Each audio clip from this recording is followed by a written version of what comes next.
¿Cuál es la agenda de los partidos políticos en la Cámara de Diputados? De eso estamos conversando en esta mesa de México Opina. Participa a través de Twitter, @mexopina, y en Facebook CNN México Opina.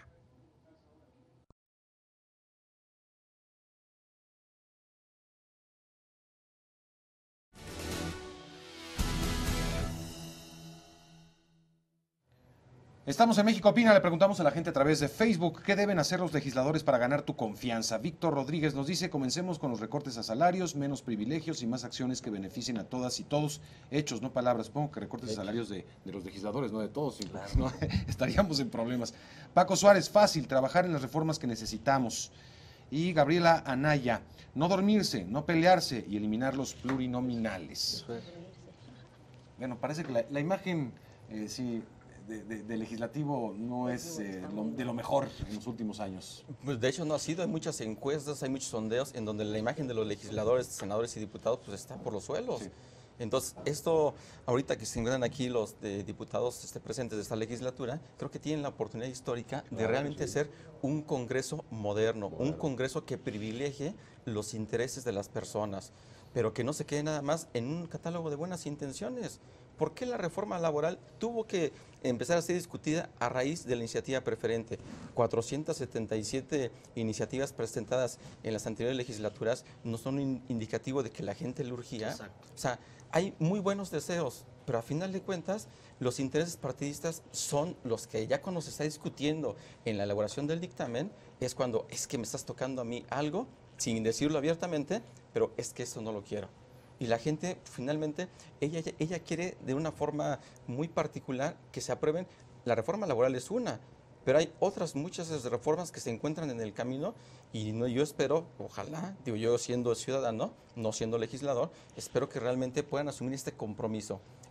Atiendan con responsabilidad el mandato que le dio la gente en las urnas el pasado 1 de julio. Es momento de que dentro de esta nueva era de relaciones entre el Poder Ejecutivo y el Legislativo se esté privilegiando. ¿Cómo hacer, te pregunto, Francisco, y a todos, obviamente, quisiera este debate? Tomamos de ejemplo la reforma laboral, creo, porque es la que está, está sobre la mesa, pero ¿cómo hacer? El diputado Castro Trenti decía, y muy bien, creo que hay que sobreponer los intereses personales para ir por el bien de la gente. Pero ¿cómo hacer cuando los partidos políticos en su interior, un partido político es muy complejo, una bancada es muy compleja, es decir, hay representantes de diversos sectores, de diversos estados, de diversos sectores, sindicales, de grupos empresariales, televisoras, tabacaleras, de la industria farmacéutica, en fin. Entonces cuando llegas dices, no, sí, vamos a hacer, qué bonito se oye, vamos a por el bien de la gente.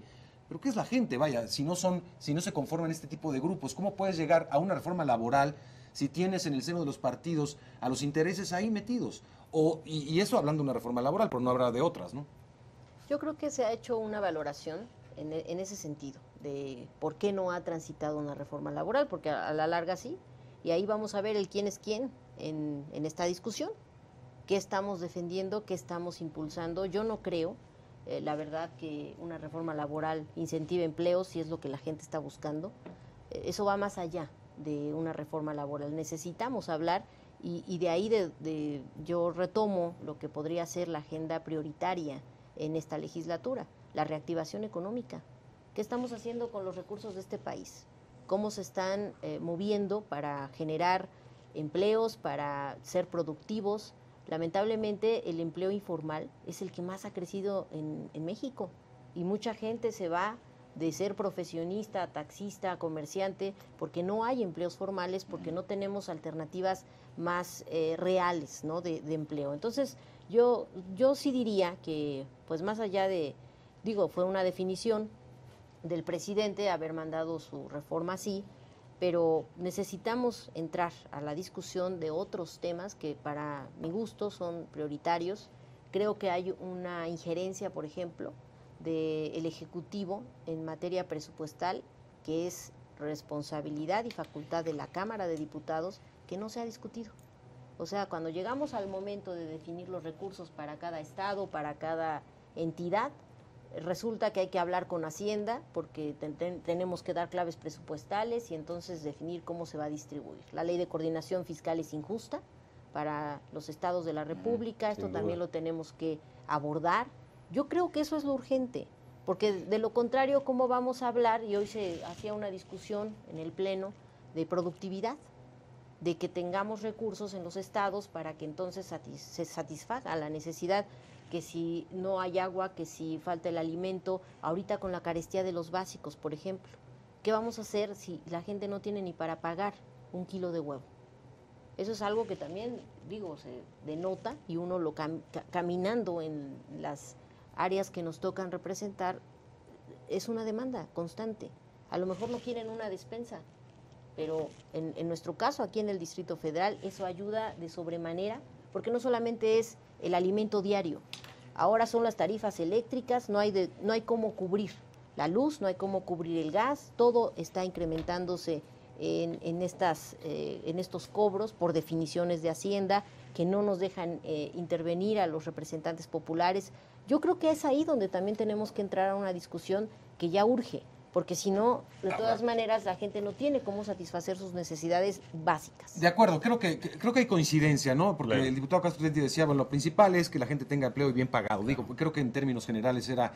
Y en ese sentido, la reforma laboral, pues, si no es, digamos, el motor, gran motor del empleo, que sí facilita, evidentemente, pues sí es una de las piezas del rompecabezas de este gran impulso económico del país, ¿no? De alguna manera. Sí, por supuesto. Yo creo que las iniciativas y las leyes como instrumentos legislativos son justamente los mecanismos que propician la generación de políticas públicas. En el caso de la reforma laboral, un poco yo para abondar en el tema que nos preguntas, el índice de migración de nuestros paisanos que migran a los Estados Unidos del 2010 al 2012 ha reportado una tasa de 0. Quiere decir que nuestros paisanos, nuestros nacionales ya no migran a Estados Unidos en busca de un trabajo. Insisto, la creación de fuentes naturales y lo que dice la diputada Aleida justamente va en el sentido de regularizar y de acceder al mercado laboral a toda esa gente que está en la informalidad y a todo aquel joven que quiera acceder a trabajar en empleos de medio tiempo, aquellas mujeres, aquellos jóvenes, aquellas personas que no han tenido oportunidad a un acceso laboral o que han sido prácticamente marginados en el mercado. Atendiendo lo que dice el diputado Castro Trenti, por supuesto que una reforma laboral, la presentada por el Ejecutivo, el presidente Calderón, busca la creación de mejores y mejor pagados los empleos, dignificar las instalaciones de trabajo, educación y formación continua, mejores instalaciones, mejor transporte. Yo creo que todas estas políticas abonan a la construcción de un México y un país diferente. Tengo que hacer una pausa nuevamente, nada más voy a cerrar con esto ya que estaba mencionando los sondeos, en otro sondeo que hicimos. ¿Crees que los nuevos legisladores echen a andar las reformas pendientes? El 45% de los que respondieron a este sondeo dice no, nunca lo hacen, el 45%. El 28% sí, es obligación, y el 27% tal vez sí hay negociación. Un 45%, hablábamos al principio del bloque de la imagen negativa que tiene el Congreso. Yo creo que esto les puede quitar presión. La gente, la verdad, ya no cree. La mayoría no espera nada de ustedes. Debe ser duro. Volvemos, no se vayan.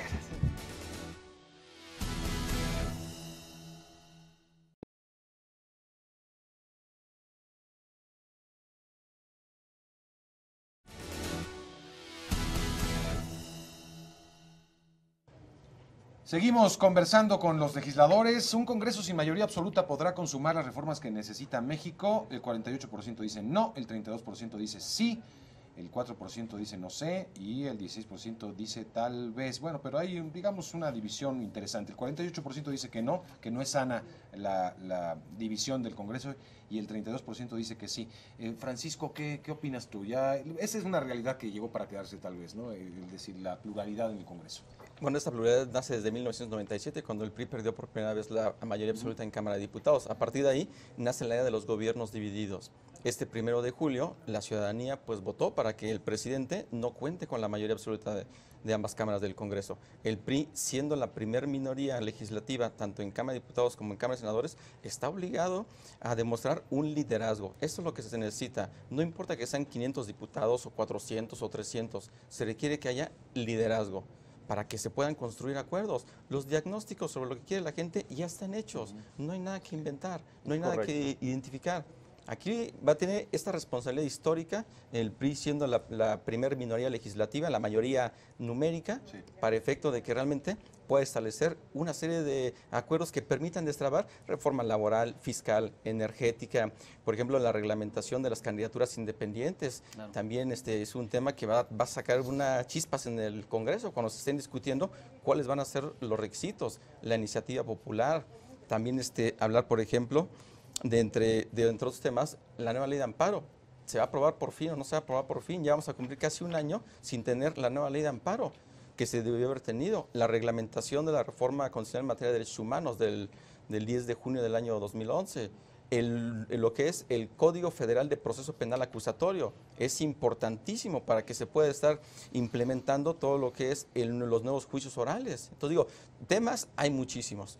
El detalle es que realmente no nos quedemos y nos conformemos solamente con las reformas posibles, porque las deseadas pues quedaron, pues no sé en dónde, pero que no se materialicen. Entonces, esa es la responsabilidad histórica que tienen y pues yo espero que por el bien de México realmente antepongan esos intereses partidistas a los intereses de la gente. Es un trabajo de varias pistas al mismo tiempo, es decir, evidentemente hay prioridades como la económica, creo que ha saltado de inmediato, también la seguridad, evidentemente es una preocupación de la gente, pero hay muchos temas como menciona Francisco, ¿no?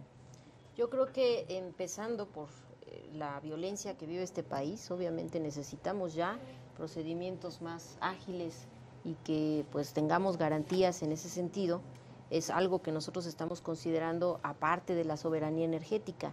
Yo creo que es decirle a las reformas sí, o sea, estamos buscando el cómo sí, pero considerando que el país tiene que tener soberanía en esa materia, que los energéticos y los recursos naturales tienen que ser explotados bajo reglas muy puntuales, que no sean ecocidas, que no estemos violentando las comunidades en donde hay bosques, donde hay mineras, donde se explotan recursos naturales en este país, que sea con mucha claridad. Y por eso el PRD y el Frente Progresista en la Cámara empezó presentando iniciativas de este tipo. Hoy presentamos la ley minera, reformas a la ley minera, también se presentaron reformas para que, más bien la propuesta de cómo hacer una austeridad en todo el gasto público y ante esta situación de no tener ni siquiera autoridad moral con la gente, no tenemos esa posibilidad los diputados, pues efectivamente bajar los salarios de todos los funcionarios de alto nivel, ministros, magistrados, diputados, senadores, gobernadores, de tal manera que haya por ahí también un ahorro. Eso también ya lo presentamos, fue de las primeras iniciativas del PRD en la Cámara, porque ahora que viene toda la distribución presupuestal, pues queremos hacer esa austeridad, que se haga toda una acumulación de ahorro por esta vía, que no sea erogar por la burocracia del país cuando se necesitan erogar para otras cosas. Y bueno, el que también tengamos presente la reforma constitucional de la alimentación, ya es un mandato constitucional el derecho a la alimentación. Yo creo, y estamos platicando con varios grupos parlamentarios, que hay que erigir toda la ley reglamentaria, pero no solo eso, también políticas públicas, planes estratégicos ante esta carestía de básicos y que hagamos toda una estructuración desde el legislativo, si es que hay esa voluntad de construir propuestas de toda índole, el cómo vamos a garantizar este derecho. No es solamente haberlo enaltecido y que quede como muchos, lamentablemente, derechos en la Constitución que están ahí enunciados, pero no hay toda una ni política ni legislación que haga valer el acceso de los mexicanos a sus derechos.